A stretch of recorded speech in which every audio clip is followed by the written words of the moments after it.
En el reportero de Radio Libertad presentamos Libertad con Historia, con la conducción de Maritza Barrón Gutiérrez, historiadora.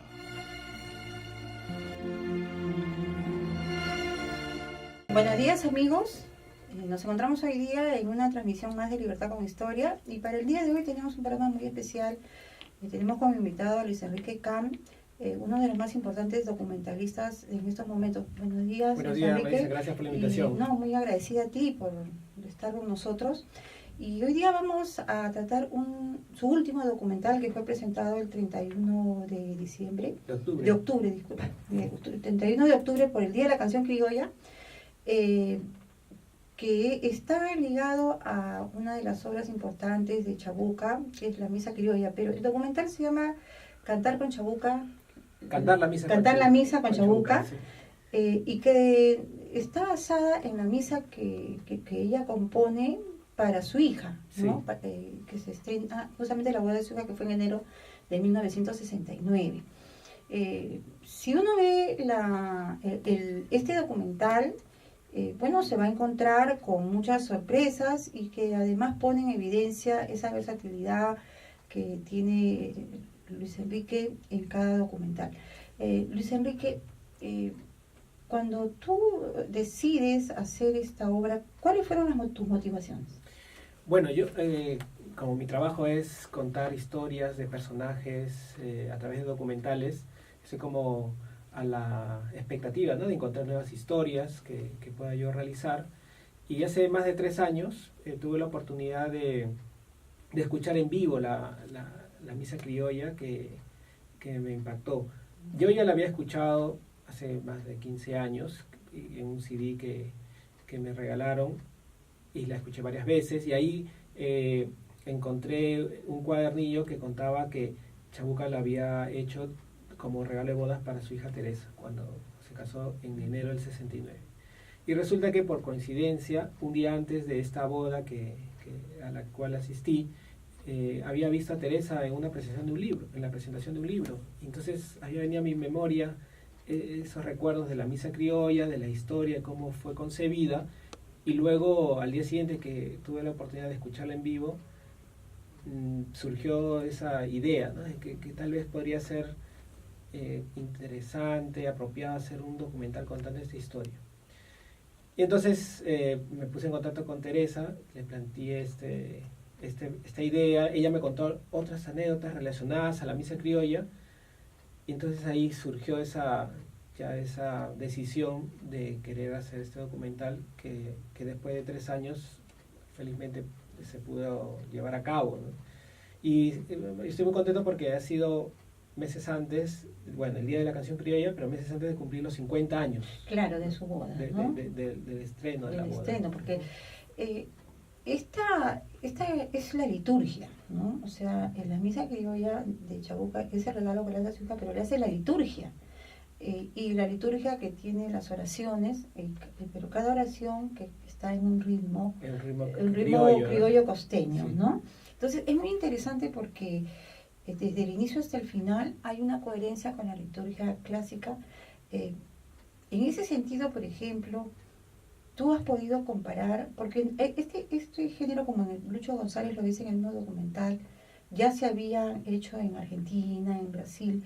¿Tú has podido comparar con otras? He escuchado la misa criolla de Ariel Ramírez, que incluso se interpretó hace muy pocos años, me parece que 2 o 3 años, en la Basílica de San Pedro, con la presencia del Papa Francisco. Él es argentino.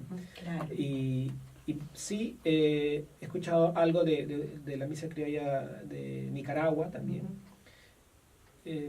Pero yo principalmente me enfoqué a la misa de Chabuca Granda, ¿no? De meterme, ¿no?, en lo que son las letras, el ritmo, para poder distribuirlo a lo largo de las historias que yo cuento en el documental, que traté de que guardaran este orden, en orden litúrgico. Hay una excepción, porque la el Gloria que está unido al Kyrie. En la misa hay una alteración de orden en el documental, pero luego todo lo demás sí he procurado que guarde un orden, ¿no? Pero bueno, finalmente eso es un documental, ¿no? Pero Chabuca sí fue muy celosa de que este orden se respetara en el disco, que luego hay un conflicto con la disquera, ¿no? Que también lo dices en el documental. Cuando las oraciones que están que son parte de la liturgia y que vendrían a ser aquí los ritmos, parece que hay algunas variaciones por los gustos, ¿no? Por ejemplo, en el caso de cuando se toca el tondero, pero comienzan con el triste, ¿no? Y después el tondero. En algunos casos lo ponen juntos por la época, porque ahora es el triste con fuego de tondero, ¿no?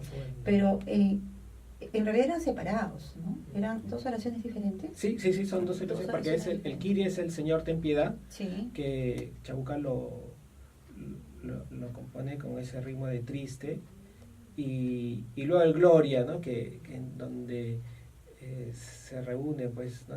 todo el pueblo a alabar a Dios en un ritmo festivo como el tondero. En la liturgia propiamente se puede rezar junto, y así lo permite, ¿no? la liturgia. Y bueno, así lo hizo Chabuca. Claro, hubo en ella podríamos decir una rigurosidad, ¿no es cierto? Claro. En hacerlo, y además en una época bien especial, porque hasta no hace mucho de 1969 todavía había misas en latín. Sí, la reforma litúrgica es después del Concilio Vaticano II, que es después del 63. Claro. Y a partir de ahí se hace ya la apertura de que la misa pueda ser en lengua vernácula, y también las canciones puedan ser cantadas en el idioma del lugar. Y ahí empieza a haber ya todos esos aportes de los distintos artistas en proponer ritmos locales, ¿no? Para las canciones. Claro. En este caso son canciones costeñas, ¿no? Y de los que componen el marco musical, ellos son artistas reconocidos, ¿no? Y para la época, a pesar de ser jóvenes, ya lo eran. En el caso de Lucho González, sí, ¿no? o el arreglista, ¿no? Jorge Madueño sí. También. Ellos, ¿qué papel tienen en la composición de esta misa? Sí, Chabuca lo que hace es la composición de las melodías, y hace la letra, y lo entrega a Jorge Madueño para que haga los arreglos. Y él hace esta incorporación de un coro polifónico propio de la época, que estaba muy influenciado por el bossa nova, claro, ¿no? Claro. Y es lo que es el primer disco, ¿no? que se graba en Colombia. Y luego Chabuca, después de este primer disco, ella hace toda una difusión también a nivel, pues, en distintas ceremonias, porque si bien el estreno fue en enero del 69, en junio del 69 hay una presentación oficial en la iglesia de San Francisco, ante autoridades, que asisten más de 1.500 personas. Y luego hay grupos culturales dedicados a la música, como el grupo Jueves, que ya cantaban esta misa en ceremonias de misa, ¿no? Pero cuando o sea, el estreno en realidad pues sería el matrimonio de su hija Teresa, Sí, ¿no? ajá. ¿Ahí lo cantan con coro polifónico o lo cantan con el marco musical? Que era también propio de una corriente de la época, de como tipos de música, como decir, que no sé si has escuchado aquí la Payún, Inti Illimani, más o menos que tenían ese tono, ¿no? Sí, bueno, son 7 músicos que hacen cuatro voces, está también el guitarrista, y uno que hace el cajón, las cucharas, y ese es el estreno en la antigua iglesia de Santa María Magdalena, en Pueblo Libre. Esa es la primera interpretación pública, ¿no? que se tiene. Y luego, bueno, yo lo que he podido seguir es que en otros países también se ha interpretado la misa criolla, incluso pues, en Estados Unidos, ahí se puede ver incluso a través de internet en Colombia, y y artistas peruanos también la han interpretado en otros países. Por ejemplo, en el documental hay una entrevista a Eva Young que cuenta que la ha cantado en México, en la Basílica de Guadalupe. Sí. Y entonces, bueno, respetando sí, la composición, pues se puede utilizar distintos arreglos, como fue la segunda versión del disco, hecho en el año 2001, ¿no? Que es un poco la que más se difunde actualmente, ¿no? Que ahí canta Eva Young, Javier Luna, Lucia Vilés, Daniel Moscol. Pero también estuvo Javier Luna, creo, sí. en la primera. En la primera no. No, en la primera no. No, En la primera no. La empieza a interpretar con el grupo Jueves, como para fines de los años 70. Ah, sí, ya. fines de los años 70. Y bueno, después participa en este disco que a mí fue lo que me impactó, ¿no? Por su belleza, que fue el disco que escuché. Y pues es que se usa principalmente en el documental. Sobre la versión original, no hubo ninguna filmación, una grabación en el matrimonio, ¿no? Porque por lo menos podían filmarse, ¿no? Sí, se pudo haber filmado, pero no se filmó.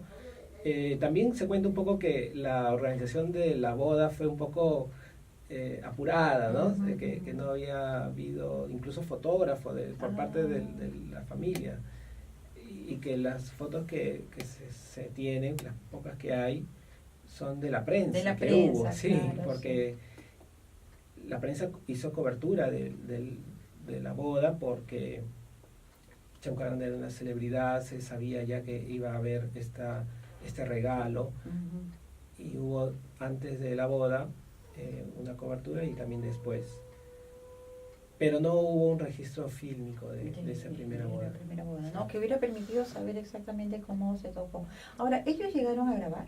¿Los mismos? Sí, los mismos músicos viajaron a Colombia, a Bogotá, y ahí estuvieron una semana, 10 días, y ya hicieron la grabación, que luego después de unos meses vino el disco, la matriz del disco, para hacer aquí la reproducción, y bueno, esa es también una reproducción que hubo, limitada por la difusión fue limitada por estos problemas que conté al inicio, ¿no? Que por motivos comerciales la disquera alteró el orden, cosa que no le gustó nada a Chabuca Granda. Entonces ella ya no participó en la difusión de ese long play en una manifestación de protesta, ¿no? Por haber hecho este cambio al orden de las canciones, que tal vez para otro disco no hubiese pasado nada, no hubiese llamado la atención, pero ellas veía que eso era una alteración en el orden de la liturgia, cosa que no lo permitió, porque ella compuso la obra de acuerdo, siguiendo fielmente el orden de la liturgia, sí. ¿no? Porque le ponen el vals, que es el más difundido, sí, ¿no?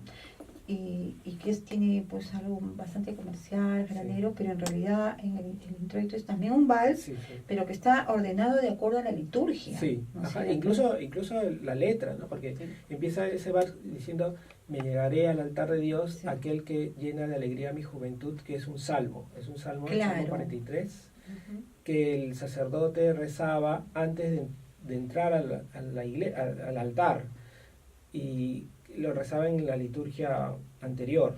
Entonces ella utiliza ese salmo para incluirlo en ese primer vals, en el introito, y luego, bueno, es el Gloria, el Padre Nuestro, el Credo, respetan la letra. La letra, claro. Sí, las letras tienen todo un sentido, y que además cuando sale, que es lo que estábamos comentando anteriormente, en las bodas, cuando terminan con la marcha nupcial de Mendelssohn, y en este caso es como un festejo, es decir, como una alegría, ¿no? Sí, sí, sí. Y entonces es bastante emocionante esa parte, sí, de ese festejo tan sentido. Sí, ¿no? Y además ya lo notamos el día del estreno, porque la gente empezaba a aplaudir, ¿no? Porque claro, realmente, y lo dice Teresa Fuller en el documental, que provocaba salir bailando, ¿no? Porque el ritmo es que te pican los pies. Y bueno, fue un acierto, creo yo, por parte de Chabuca Granda de colocar el festejo al final, ¿no? de de la misa. Claro, en realidad era el ritmo más apropiado. Sí, ¿no? sí, El definitivamente. más apropiado. Uno está ahí y dice, no, definitivamente es el ritmo más apropiado. Porque el matrimonio pues es un acto feliz, ¿no? Claro, es una fiesta. Claro.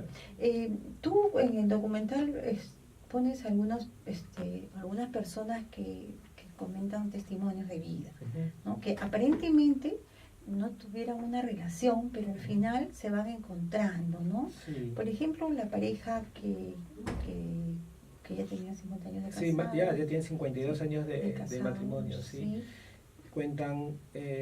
sí. Cuentan sus historias, finalmente historia de como pareja, ¿no? De esposos, y cómo para ellos la música que los ha unido, y esa anécdota que tienen con ese encuentro con Chabuca Granda. Ajá, del esposo. Del ¿no? esposo, Uh-huh. y luego ellos como han también colaborado en la difusión de la misa criolla, porque forman parte de un grupo musical y que cantan en iglesias, en ceremonias, la misa criolla. Entonces hay como una conexión, ¿no?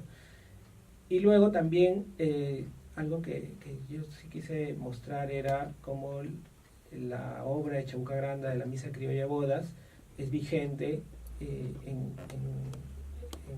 ceremonias de jóvenes. Entonces se ven bodas, también se ve un testimonio de una religiosa, ¿no? que cuenta pues esa experiencia con la música criolla, y cómo ve que la música criolla se transforma para hacer música espiritual, ¿no? Que se eleva al cielo, que introducida en el templo católico, porque la música criolla antes de la obra de Chabuca Granda estaba como prohibida de entrar. Claro, ¿no? O sea, no como aparentemente pues no encajaba al sentido de la rigurosidad, ¿no? De la solemnidad. De la solemnidad, ¿sí? ¿No? Sí. Pero no, porque además, mira, estamos hablando del año 69, ¿no? Claro, entonces, es un acto que rompe esquemas. Que ¿no? rompe esquemas, ¿no? Que se escucha en un cajón. Lo hice Rezo Polarolo, ¿no? Que fue parte de ese grupo de músicos, ¿no? Que estuvo allí. Fue algo insólito, ¿no? Tal vez ahora puede ser para muchos algo insólito también. Ver un cajón en una iglesia, y hace 50 años mucho más. Es posible que la misa se haya que hayan habido muchas bodas, porque no hay registro, pero lo que sí hay algo que se ha hablado, pues creo que parece Javier Luna, que no se haya difundido, ¿no? Y en ese sentido, Teresa Fuller ha renunciado a los derechos a fin de que la gente pueda tomarla y difundirla, ¿no? Utilizarla, sí. Sí, es un deseo de Chabuca Granda, que todas las parejas que quieran utilizarla en su boda lo puedan hacer sin pagar ningún tipo de derechos. Eso es una voluntad expresa de la autora, en este caso Chabuca Granda, y también que Teresa está de acuerdo y que respeta y además difunde y quiere que así sea. Claro, y esto es muy interesante porque el unir los sentimientos con las tradiciones es una manera bastante acertada, ¿no? De poder introducir nuestros valores a nuestros jóvenes, ¿no? Sí. Y en el sentido de que de la realización del documental, yo sí recomiendo que lo vean. Está a se puede ver a través de la plataforma Movistar Play. Claro, sí. Es acceso gratuito y ahí lo pueden ver en cualquier momento. Claro, porque hay que verlo porque tú le pones mucho de tu creatividad y en realidad lo que uno cree que va a ver no está, ¿no? Entonces, espero que sea superior a lo que esperaba. No, sí, por supuesto, porque es bastante humano, ese es el primer factor. Y la pregunta que tú dices que te la han hecho de rigor, que yo también te la hice, si las bodas que aparecen eran bodas reales, ¿no? Sí, bueno, es algo que comentaba que varias personas me lo han mencionado, como si fuera parte de la producción del documental, ¿no? Son reales, se estaban llevando a cabo en ese momento que fueron grabadas. Sí, claro, a diferencia de una ceremonia, tal vez lo que ya pudo haber llamado la atención es el número de cámaras, ¿no? Porque fuimos a grabar con 4 cámaras y para registrar diversos ángulos y detalles que nosotros íbamos a grabar. Porque en una grabación de una boda se graban, digamos, planos abiertos, algunos detalles, pero nosotros íbamos a unos detalles precisos, ¿no? No sé, por ejemplo, cómo se reviste el sacerdote antes de la boda. Porque el introito, la canción inicial, empieza con esta letra, ¿no? Me llegará el altar de Dios, que se refiere pues a la pareja de novios, a los asistentes, pero como un personaje un poco oculto en esta ceremonia es el testigo principal, que es el sacerdote. Y entonces también grabamos en el momento en que se reviste en la sacristía, haciendo un paralelo, ¿no? Con el ingreso de la novia, que es, digamos, para nuestra cultura, es como la estrella. Claro, en realidad sí, pues porque llegas inclusive a entrevistar a Monseñor Piñeira, ¿no? Sí, Piñeiro, sí. Y él inclusive está en la boda donde Chabuca canta para un joven que le pidió, pero ella no le había aceptado. Sí, bueno, Chabuca cantó en diversas bodas, ¿no? En este caso, bueno, ella tiene como un rechazo porque me cuenta también Teresa, su hija, que estaba un poco ya mal de salud, entonces no quería forzar un poco pues, la voz porque estaba con el problema cardíaco, ¿no? Y bueno, hay una situación de sorpresa, ya que lo dejamos un poco para que lo vea el público que nos está escuchando, ¿no? Pero Monseñor Piñeiro conoció a Chabuca por su madre, porque la mamá de Monseñor Piñeiro era amiga de Chabuca Granda, la señora García Calderón. Y entonces me contó Monseñor Piñeiro que cuando él era niño fue al estreno de una obra que hizo Chabuca por los años 50, fines de los 50, si no me equivoco, que es Limeñísima. Que justamente es en esa obra donde se estrena ese vals que es Quizás un día sí, que se incluye en el ofertorio de la misa. ¿No? Sí. Y entonces él la conoció desde que era chico, desde que era niño, y entonces Chabuca Granda va a cantar a la parroquia donde él era sacerdote, donde él era párroco. Y ahí cuenta una anécdota bien simpática en el documental. Sí, nosotros estamos para terminar esta conversación, que no va a ser la primera, Enrique, y estoy bien agradecida. ¿Qué cosas si podría decirse que hubo, qué cosas se quedaron que no las pudiste mostrar en el documental? Muchísimo. La verdad que yo me encuentro muchas veces con ese problema, desafío, ¿no? Que todo realizador se enfrenta, que es la discriminación de las escenas, ¿no? En caso documental, porque tal vez en una obra de ficción ya está hecho el guión y se graba lo que se necesita, pero en una entrevista a un personaje dice muchas cosas, ¿no? Y en el documental se entrevista a 10 personas. Entonces hay mucho material que quedó fuera, especialmente, bueno, de todos, ¿no? Pero se me viene ahora a la memoria de Lucho González, que fue guitarrista de Chabuca Granda por 14 años. Sí. Entonces, en esos 14 años, él ha tenido pues, infinidad de anécdotas, recuerdos, que nos los dijo en la entrevista. Y muchos pues ha tenido que quedarse fuera, ¿no? Tal vez sea como un trabajo futuro hacer como una suerte de anexo, ¿no? de unas secuelas, ¿no? de esas entrevistas que son realmente fantásticas para todos aquellos que siguen la obra de Chabuca Granda, porque es un testigo en primera fila, ¿no? Claro. Bueno, Enrique, hemos llegado al final del programa. Vamos a tratar de seguir difundiendo a nuestros amigos las obras importantes, ¿no? de nuestros realizadores, nuestros documentalistas. Bueno, yo no te voy a felicitar, te voy a agradecer por esa obra, porque yo la verdad que la recomiendo como todas las que has hecho, pero esta me impactó mucho y tuve la oportunidad de conversártela. Amigos, este programa ha sido dedicado especialmente, bueno, a las personas que se van a casar, a los que pueden hacer renovación de votos, Sí, ¿no? porque la misa no solo es Sí, para sí. una pareja que Sí. recién se va a casar, sino aquellas que van a celebrar sus bodas Bodas, de claro. plata, de oro, Ujú. pero también, como en el documental, una religiosa que la utiliza para celebrar sus bodas de perla, ¿no? Claro. De su aniversario de novicia, ¿no? Novicia, claro. Y bueno, nos vemos el próximo jueves y muy agradecidos por su atención.